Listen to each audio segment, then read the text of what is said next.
নমস্কার বন্ধুরা, আমি আজকে ত্রিপুরা পুলিশের 1000 কনস্টেবল রিক্রুটমেন্টের এক্সপেক্টেড কাট অফ নিয়ে এই ভিডিও বানাচ্ছি। আমরা জানি এই কনস্টেবল রিক্রুটমেন্টের ফুল মার্কস ছিল 100, যার রিটেন মার্কস ছিল 85 আর পার্সোনাল ইন্টারভিউতে মার্ক দেওয়া ছিল 15 মার্কস। আর আমরা জানি যারা মেন্সে কোয়ালিফাই করেছিল এই পরীক্ষাতে তার সংখ্যা ছিল টোটাল 4975। তা আসলে আমরা দেখি এক্সপেক্টেড কাট অফ ইউআরের জন্য কত হতে পারে। ইউআরের টোটাল ভ্যাকেন্সি ছিল 583, যার মধ্যে 14 এক্স সার্ভিসম্যান আর 193 উইমেন।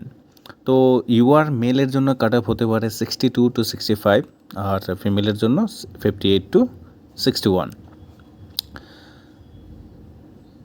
আর এসসির জন্য টোটাল পোস্ট রাখা হয়েছে 89টা, যার মধ্যে 3 এক্স সার্ভিসম্যান আর 30টা উইমেন।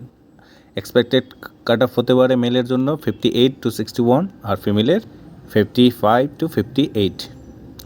ঠিক সেইভাবে এবার দেখি আমরা এসটিডি ক্যান্ডিডেট জন্য টোটাল পোস্ট রাখা হয়েছে 328টা, যার মধ্যে 9 হচ্ছে এক্স সার্ভিসম্যানের জন্য রিজার্ভ আর 109 উইমেনের জন্য। তো মেলের জন্য কাট অফ থাকবে 54 to 57 আর ফিমেলের জন্য 50 to 53। ধন্যবাদ।